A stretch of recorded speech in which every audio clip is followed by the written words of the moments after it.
नमस्कार दोस्तों, आज हम आपको शुक्रवार के दिन माता लक्ष्मी जी की कहानी सुनाने जा रहे हैं, जिसे सुनने से सुख सौभाग्य में वृद्धि होती है। तो चलिए कहानी शुरू करते हैं। बहुत समय पहले की बात है। पृथ्वी पर बहुत तेजी से प्रगति का आरंभ हो रहा था, परंतु इसके बावजूद पृथ्वी पर कलह, ईर्ष्या आदि सब बढ़ रहा था। सभी एक दूसरे से जलन, ईर्ष्या रखते हुए समय व्यतीत कर रहे थे। परिवार टूट रहे थे, समाज में कलह हो रहा था। ये सभी देख देवी देवताओं को चिंता हुई कि यदि ऐसा ही होता रहा तो सभी में सामंजस्य समाप्त हो जाएगा और इसी के साथ लोग भगवत भक्ति भी भूल जाएंगे। सभी ने सोचा कि माता लक्ष्मी से सलाह मांगी जाए। सभी देवतागण माता लक्ष्मी जी की शरण में गए। माता ने सभी को आश्वासन दिया। माता लक्ष्मी ने एक निर्णय लिया कि वे धरती पर जाकर लोगों को समझाने का प्रयास करेंगी। लक्ष्मी जी अपने वाहन उल्लू पर सवार होकर चल दी। उन्होंने देखा हर जगह मनुष्य अपने स्वार्थ में डूबा हुआ है। कोई को किसी की चिंता ही नहीं है। सब मतलबी हो रहे हैं। सभी धन प्रतिष्ठा में अंधे हो रहे हैं। लक्ष्मी जी ने एक छोटे से गांव में प्रस्थान किया। वहां के लोग ईर्ष्या कटुता में ही जी रहे थे। लक्ष्मी जी ने सोचा इन्हें कोई उपाय बताना होगा जिससे सभी में सामंजस्य स्थापित हो पाए। एक दिन माता लक्ष्मी ने गांव में एक बूढ़ी ब्राह्मणी के रूप में जाकर कहा कि यदि जो व्यक्ति गांव में निस्वार्थ उपकार करेगा उस पर उनकी कृपा होगी। इसके बाद सभी में हलचल मच गई। सभी लोग दयालु बनने का नाटक करने लगे। माता लक्ष्मी जी को सब पता था। माता लक्ष्मी जी ने गांव के बीचों बीच एक खजाना तय किया और कहा यह खजाना उसी के होगा जो न्याय पूर्वक कार्य करेगा। यह सुनकर सभी लड़ने लगे। सभी खजाना चाहते थे।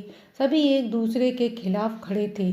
माता लक्ष्मी ने यह सब देखा तो वह मन ही मन दुखी हुई। इसी बीच देवताओं में भी पृथ्वी की हालत देख विवाद छिड़ गया। कुछ देवताओं का कहना था कि मनुष्य को उसके कर्मों का फल मिलना चाहिए। वही अन्य देवता सोच रहे थे कि इसके विवाद का समाधान होना चाहिए। माता लक्ष्मी ने उनको देखा तो निर्णय लिया कि उन्हें पहले स्वर्ग में सामंजस्य स्थापित करना होगा। उन्होंने सभी देवताओं को समझाने का प्रयास किया और कहा यदि वह स्वयं सामंजस्य नहीं रखते तो मनुष्य को इस सामंजस्य का पाठ ज्ञान कैसे कराएंगे। उनकी बात से सभी शांत हो गए। अब माता लक्ष्मी ने गांव की तरफ प्रस्थान किया। वह एक वृद्ध महिला के रूप में गांव में घूमने लगी। वहां देखा जो संपन्न नहीं थे वे अपने पड़ोसियों की सेवा करने को तैयार थे। माता लक्ष्मी ने सोचा इन्हीं लोगों के काम से बाकी लोगों में सामंजस्य का पाठ पढ़ाया जाए। लक्ष्मी जी ने उनसे कहा कि यदि तुम लोग सामंजस्य से आपस में खजाना बांट लोगे तो यह खजाना तुम्हारा होगा। यदि लड़ाई झगड़ा किया तो यह खजाना तुम्हारे हाथ से निकल जाएगा।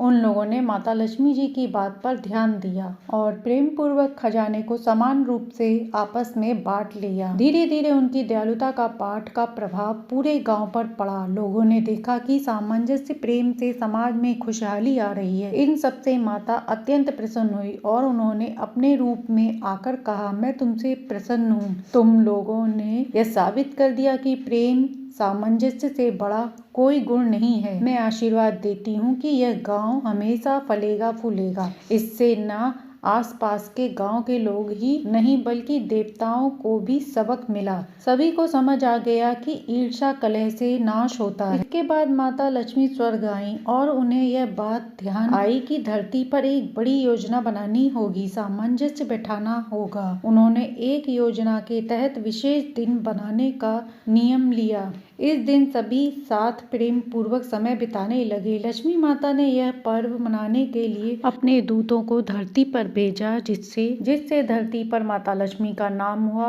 और उनकी ख्याति दूर दूर तक फैलने लगी। अपने इष्टों को भेजा। वे सभी में प्रेम सहयोग के माध्यम से सभी में प्रेम जागृत कर पाए। तो ये थी माता लक्ष्मी की शुक्रवार के दिन सुनी जाने वाली कहानी, जिसे सुनने से सुख सौभाग्य में वृद्धि होती है। कहानी अच्छी लगी हो तो लाइक एंड सब्सक्राइब करें।